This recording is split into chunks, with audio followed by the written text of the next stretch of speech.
Welcome to another video. Today we'll be taking a look at using machine learning to create a custom object detection system using the Coral DevBoard Micro. Some Arduino object detection systems use a separate PC to perform the inference, meaning the project can't be deployed as a standalone device, as we will today. The Coral DevBoard Micro has been developed by Google to allow machine learning models to run locally using the onboard tensor processing unit, or TPU. The TPU is the machine learning equivalent of a GPU for graphics and performs up to 4 trillion operations a second. The examples included with the Coral Micro all work out of the box. However, it becomes less clear how to implement your own custom object detection system from our experience, as often the model created is incompatible with the Edge TPU for one reason or another. The Arduino board package for the Coral Micro has been released, and the latest versions of Visual Micro contain some workarounds you'll need, so get that installed before continuing from our download page. See the link in the description. We've found an excellent guide from Sean Himmel which details this process, and with some fixes and modifications we have it running via Wi-Fi and displaying on a web page that it serves. We'll run through the end-to-end process here and show how to gather the images and train your own system. As we need a lot of images of the object to train our model, we decided bus stops were a common item locally that we could use. First, we took a slow motion video driving around one day and extracted 70 separate images at 640 pixels square, which is nearly double the resolution of the Coral Micro's native camera.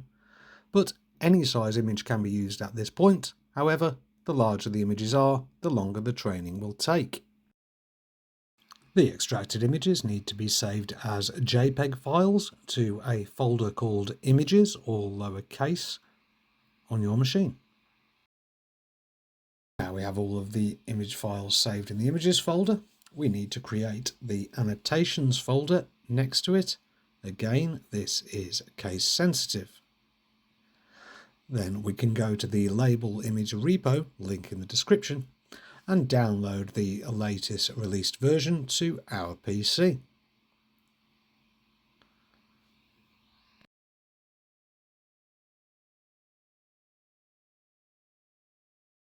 Now we can extract the downloaded zip and run the label image program.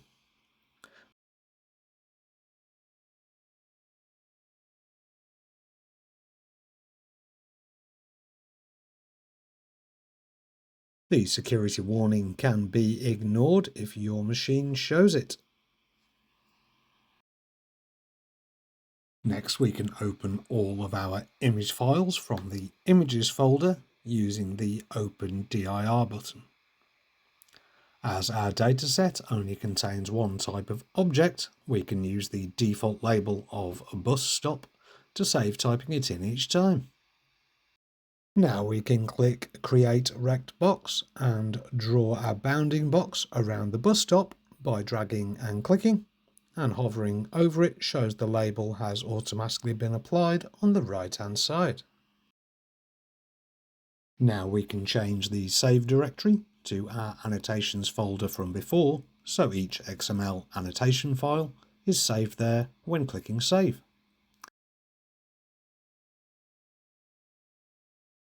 Check the format is set to Pascal VOC and click Save to complete the process for this image. Clicking Next Image moves on to the next file, and the process can be repeated until all files are annotated. Now we have all of our annotation XML files, we can zip the images and annotations folder together into a zip file which we will call dataset.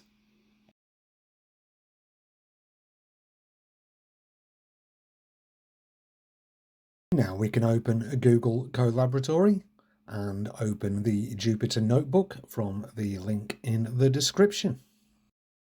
We will need to connect to a runtime from the top right, and simply clicking connect will automatically use the CPU runtime, which is free. You can change to a more powerful GPU runtime as shown here, but you may need to purchase compute units to run this at peak times.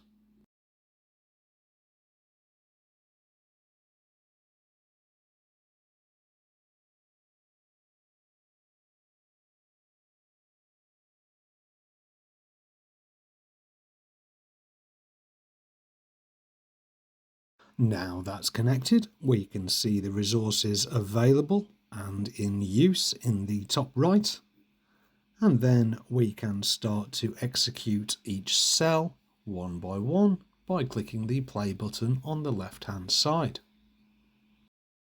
The output will be shown beneath each cell, and there will also be a green check mark on the left hand side with the time it took to execute. Next, we can configure the local environment for all the dependencies that we need, which will take a few minutes to run.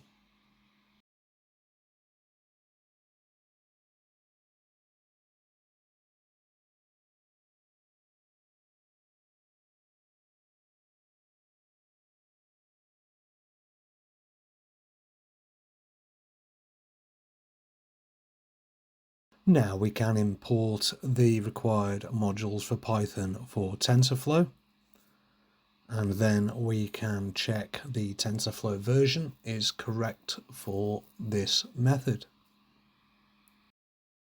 Now we can click the file manager on the left hand side, and we can upload our dataset.zip file from earlier with our annotations and images to the session.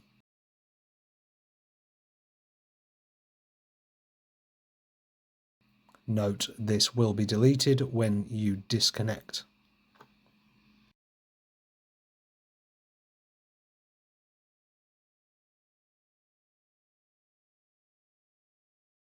Now the dataset zip file has been uploaded, we can continue to run the code sections one by one.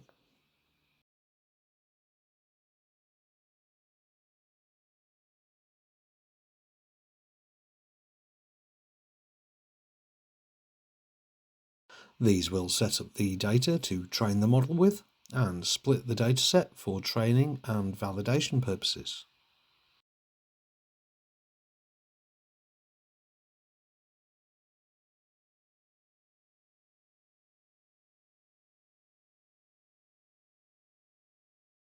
As the steps run, we can see various files being created in the File Explorer, and we will pack up and download the relevant ones at the end. Now we can move on to configuring the training session. The settings can be adjusted if needed. However, note that more epochs or a training rate which is too high can lead to overfitting of the model, which reduces detections in the trained model in the real world.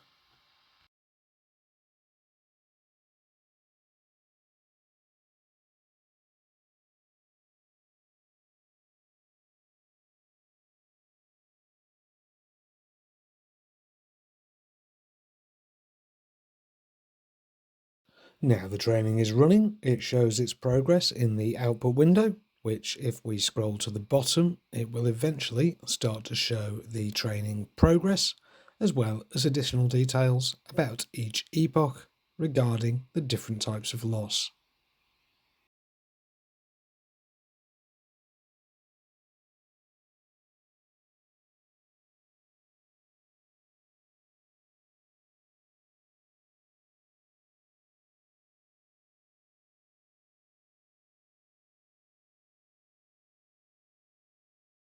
Note the training phase can take a while to execute, depending on the runtime selected at the start and the settings configured for training.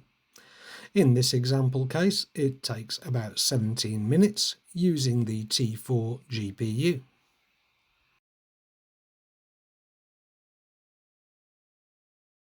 Next, we can evaluate the model's performance against the images split from our dataset at the start. This will output a variety of information, including the same loss type statistics that we saw during training.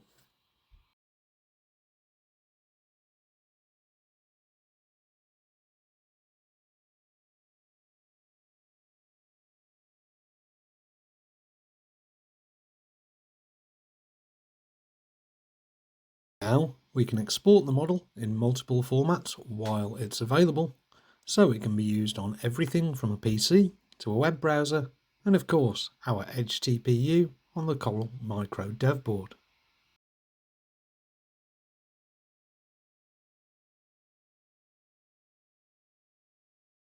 Next, we need to quantize the model, which reduces its size and complexity, making it faster at producing predictions with limited runtime resources.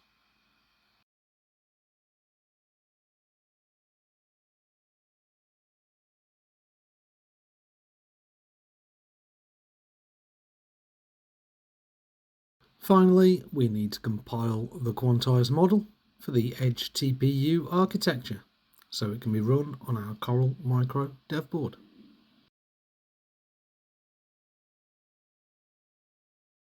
Now we can move on to load and parse the metadata information, which is outputted to a JSON file for use on the Coral Micro, allowing it to determine which tensors contain what information.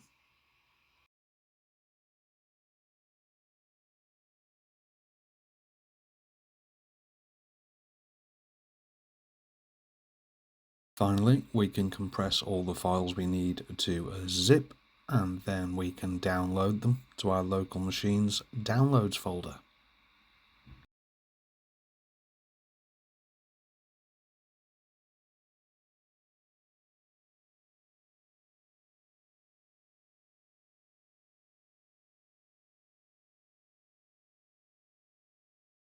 Now we have all the files we need from Colab, we can disconnect our runtime, which will delete everything used in the session and free all resources.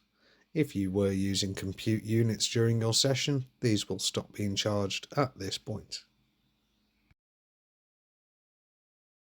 Now we can load Visual Studio, which already has Visual Micro installed. We need to install the board package for the Coral Micro. So first we will load the Visual Micro Explorer from the vMicro menu. As we need to add the JSON URL to Visual Micro, we can now click the IDE Locations button. We're using the Arduino 2 IDE configuration, so we can go ahead and paste the URL into the bottom Additional Board Manager URLs field and separate the entries with a comma, and then click OK. Now if we click the Rescan button, it will update the boards available for installation.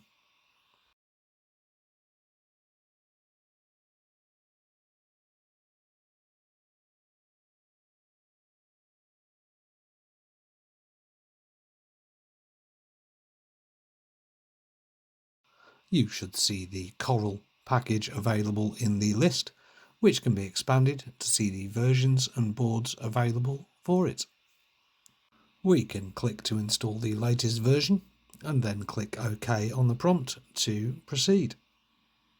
This will take a few minutes to download and install, and the Micro Explorer will refresh once the installation has completed. Now we need to click the Rescan button to refresh the boards which are available in the IDE.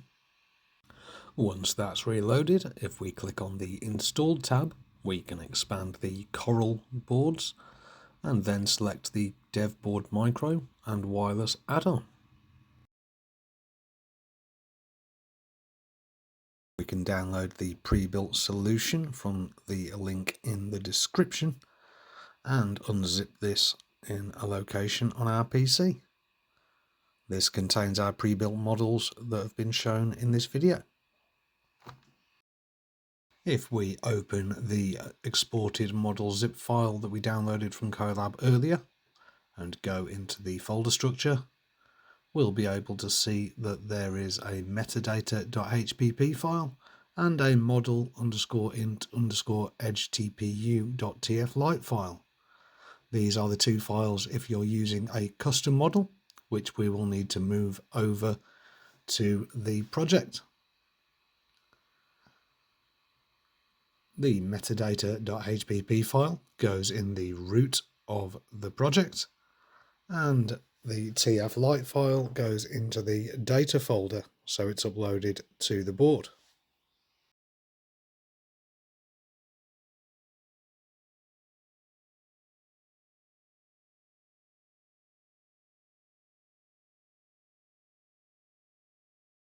Now we can go and open our solution. If we just navigate to the solution file and double click it, it will open with the DevBoard Micro and wireless add-on selected.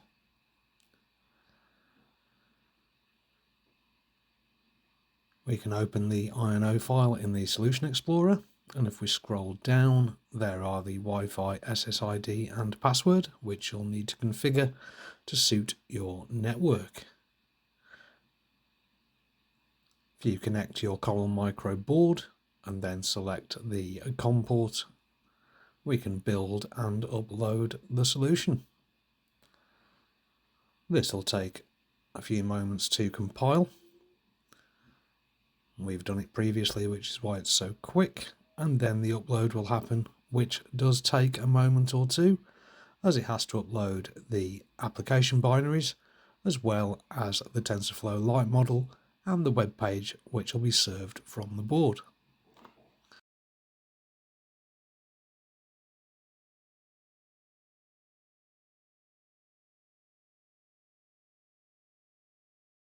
We have the vMicro uploader auto open serial monitor enabled, so as soon as the upload is finished, the serial monitor will open.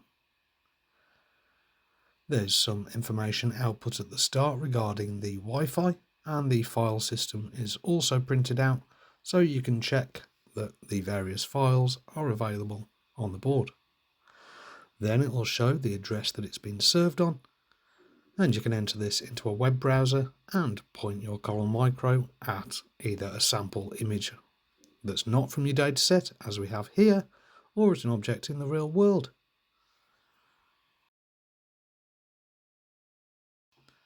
It also shows which object has been detected, as well as the percentage confidence, all of which can be edited within the HTML file in the data folder. Don't forget to like and subscribe if you enjoyed this video, and let us know in the comments if there's anything else you'd like to see, or if you've had success building this or any of the other projects shown on our channel.